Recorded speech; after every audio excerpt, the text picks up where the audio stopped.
అందరికీ నమస్కారం. నేను యాకూబ్ షేక్. ఈరోజు ప్రధాన వార్తలకు స్వాగతం. మీరు చూస్తున్నది A24 న్యూస్ తెలుగు. ఇక ఆలస్యం చేయకుండా ఈరోజు ముఖ్య వార్తల్లోకి వెళ్దాం. వచ్చిన మీడియా మిత్రులందరికీ, ఇన్ఫ్లుయెన్స్ అందరికీ, డాక్టర్స్ కి, వచ్చిన పేరెంట్స్ కి అందరికీ హృదయపూర్వక నమస్కారాలు. ఈ సందర్భంగా ఫస్ట్ ఒకసారి మనం జ్యోతి ప్రజ్వలనతో స్టార్ట్ చేద్దాము. డాక్టర్స్ మేడం అలా చూడండి. మేడం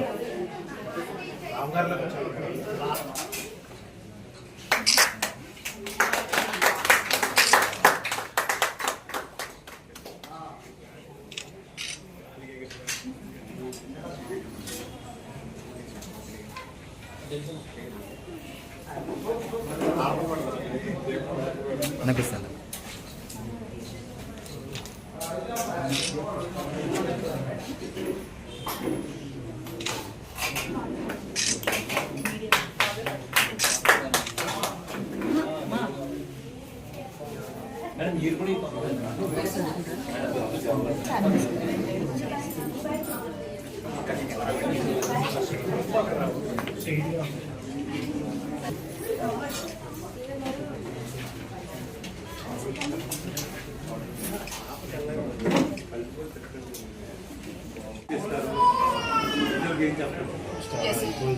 డైరెక్ట్ ట్రీట్మెంట్ అనే దానికన్నాను పిల్లలు లేకుండా ఎవరైతే బాధపడుతున్నారో, మ్యారేజ్ అయింది 1 year అవుతుంది ఇంకా పిల్లలు కలగట్లేదు అని అంటే డైరెక్ట్ ట్రీట్మెంట్ అని కాదు. ఫస్ట్ అసలు వాళ్ళలో ఏమైనా సమస్య ఉందా లేదా ఒక కన్సల్టేషన్ అనేది ఇంపార్టెంట్. ఇద్దరిలో బోత్ వైఫ్ అండ్ హస్బెండ్ ఇద్దరు కూడా ఒకసారి వెళ్ళి బేసిక్ చెకప్ చేయించుకుని స్కాన్, ఒక సిమన్ అనాలిసిస్ చూసుకున్నట్లయితే ఏదైనా సమస్య ఉంటే నెక్స్ట్ స్టెప్ ఏంటి అని అర్లీగా డెసిషన్ తీసుకోవడానికి, ప్రెగ్నెన్సీ రావడానికి హెల్ప్ అవుతుంది అనమాట. అంతేగాని పిల్లలు లేరు అని అంటే ఎక్కువ ఖర్చు అయిపోతుందేమో, లేదా న్యాచురల్ గా వస్తుందేమో, టాబ్లెట్స్ తో అయిపోతుందేమో అని పెరిఫరీలోనే ఎక్కువ ఇయర్స్ టాబ్లెట్స్ వాడుతూ టైం వేస్ట్ అనేది చేస్తారు. సో వాల్యుబుల్ టైం అనేది వాళ్ళు లూజ్ అవుతారు. దాని వలన వాళ్ళకున్న ఏదైనా కనుక ఒకవేళ లోపం ఉన్నట్లయితే అది ఇంకా ఇంక్రీజ్ అవుతుంది తప్ప ఏజ్ పెరిగే కొద్దీ న్యాచురల్ గా ప్రెగ్నెన్సీ రావడం అన్నది జరగదు. ఒకవేళ ఏ ప్రాబ్లం లేదనుకోండి, చిన్న చిన్న సజెషన్స్ తో, డాక్టర్ హెల్ప్ తో ప్రెగ్నెన్సీ న్యాచురల్ గా వచ్చేదానికి హెల్ప్ కూడా అవుతుంది అర్లీగా డాక్టర్ దగ్గరకు వచ్చినట్లయితే. So first and foremost important thing అర్లీగా డాక్టర్ ని సంప్రదించడం అనేది ఇంపార్టెంట్. ఇంకా బెటర్ ప్రీ మ్యారేజల్ చెకప్ అంటాం. సో ఈ రోజుల్లో ఏంటంటే ఇన్ఫర్టిలిటీ గురించి, పిల్లల గురించే కాదు, it's a treatment for even genetic disorders కానీ బ్లడ్ డిజార్డర్స్లో. So I would suggest premarital checkup.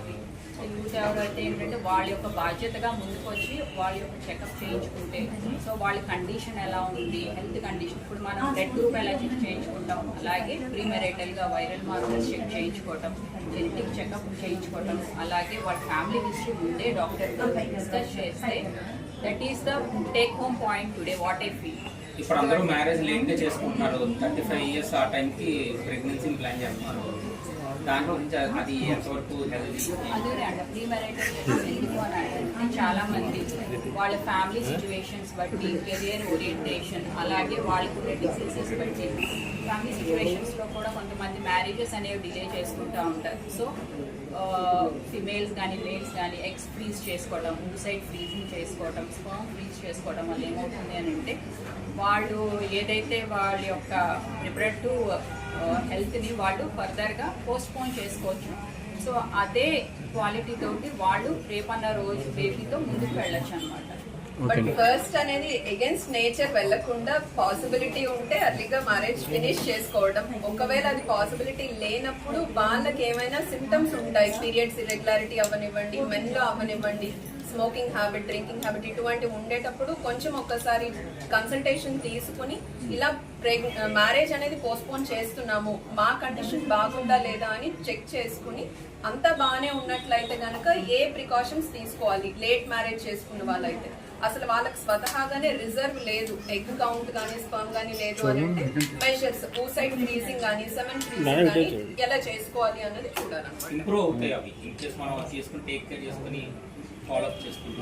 First thing అన్ని కండిషన్స్ మెడిసిన్స్ తో ఇంప్రూవ్ అవ్వదు, అందుకనే చెకప్ అనేది ఇంపార్టెంట్. ఒకవేళ కనుక మెడిసిన్స్ తో పాసిబిలిటీ ఉండేదే అయితే ఎంత డ్యూరేషన్ లో మనం మెడిసిన్స్ వాడాలి, లేదు అని అంటే నెక్స్ట్ స్టెప్కి వెళ్ళాలా లేదా అన్నది చెప్పడం జరుగుతుంది. సో ఇప్పుడు మీరు ఆల్రెడీ న్యూస్ పేపర్స్లో చూస్తూనే ఉంటున్నారు. సో చాలా మందికి ముందు డొనేషన్స్ కూడా తీసుకుంటున్నారు బేబీస్ని బ్రతికించడానికి. సో అందులో ఏంటంటే spinal muscular dystrophy, thalassemia, gold and blood camps అనేవి జరుగుతున్నాయి. వాళ్ళు ఏంటంటే లైఫ్ లాంగ్ కంటిన్యూస్గా బ్లడ్ అనేది తీసుకోవాలి.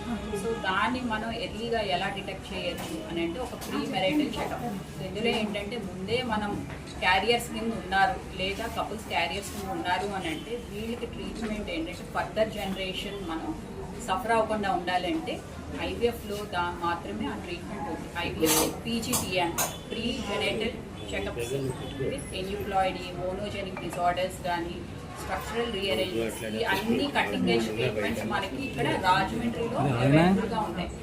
సో దాని ముందే మనం నివారించవచ్చు అనమాట, ఫర్దర్ జనరేషన్ పాస్ ఆన్ అవ్వకుండా డిసీజ్ బేబీస్. సో దాన్ని వాళ్ళు ఎలా వస్తారు, సో ముందే రావాలి. సో ఒక ట్యాబు అనేది ఉండకూడదు. కపుల్స్ ఎవరైతే మ్యారేజ్ కానీ ప్రీమెరైటల్గా చెకప్ చేయించుకోవడానికి ట్యాబు అనేది కంప్లీట్గా అవాయిడ్ చేయాలి. ఐవీఎఫ్ అనేది ఒక ట్యాబు కాదు, it is a treatment. Okay madam,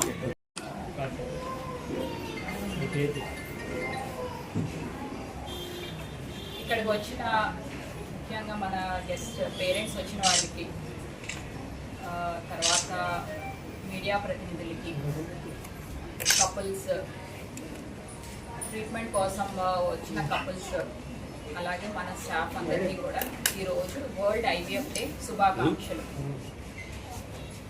world IVF day అనేది ఎవ్రీ ఇయర్ 25th జూలై అనేది జరుపుకోవడం జరుగుతుంది.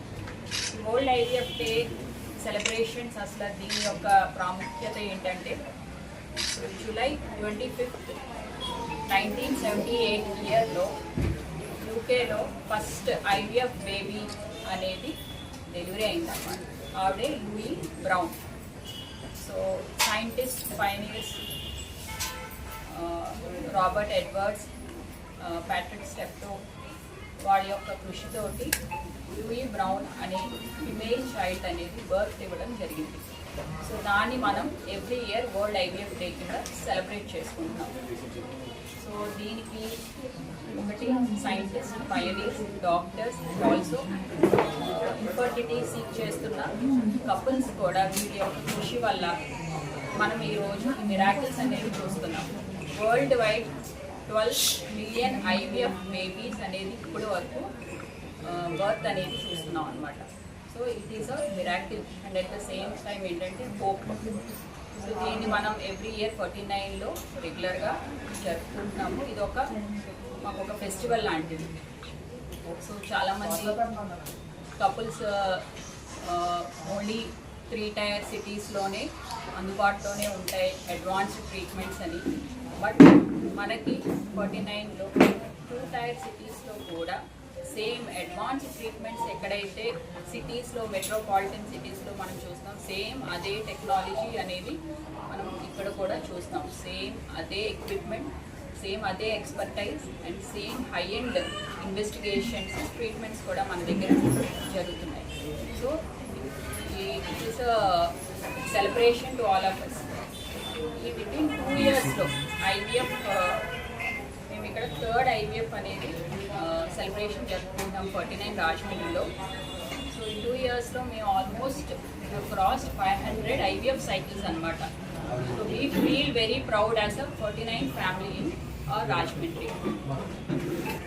హలో అండి, ఆల్రెడీ డిస్కస్ చేసిన విధంగా సందర్భం ఏంటి అని అంటే ఈరోజు వరల్డ్ ఐవీఎఫ్ డే. మనకి రాజమండ్రిలో 49 ఇది 3rd year రన్నింగ్ అనమాట. ఇప్పటి వరకు మోర్ దాన్ 1000 ఇన్ఫర్టిలిటీ కపుల్స్ని చూడటం జరిగింది. అండ్ ఇన్ఫర్టిలిటీ కూడాను చాలా ఎక్కువ అవుతుంది డే బై డే, అది అందరికీ తెలిసినదే. ఇప్పుడు మనకి చూసుకున్నట్లయితే ఆంధ్రాలో ప్రతి కపుల్కిను fertility rate, total fertility rate అనేది 1.7 ఉంది. అంటే ఒక కపుల్కి ఆన్ అన్ యావరేజ్ 1.5 కింద కన్సిడర్ చేస్తామన్నమాట. ఇది ఎందుకు అంత ఇంపార్టెంట్ అని అంటే ఫర్టిలిటీ రేట్ అనేది బాగా తగ్గిపోతుంది. ఇది ఇలానే కొనసాగుతూ ఉన్నట్లయితే ఒక 20 to 30 yearsలోగా ప్రతి కపుల్కి ఒక చైల్డ్ ఉండడం కూడాను డిఫికల్ట్ అవుతుంది అనమాట. దీని వలన యూత్ ఎవరైతే ఉంటారో యంగ్ యాక్టివ్ పాపులేషన్ తగ్గిపోయి ముసలి వాళ్ళు ఎక్కువ అవ్వడము, ఓవరాల్గా కెపాసిటీ ఆఫ్ ద పాపులేషన్ అనేది తగ్గిపోతుంది. వర్కింగ్ పాపులేషన్ అవ్వనివ్వండి, రిప్రొడక్టివ్ యాక్టివ్గా ఉన్న పాపులేషన్ అవ్వనివ్వండి, ఇకానమీ కూడా బాగా ఎఫెక్ట్ అవుతుంది ఇలా అయినట్లయితే. అందుకనే ఇప్పుడు అడ్రస్ చేయడం ఈ ఇష్యూ అన్నది చాలా ఇంపార్టెంట్.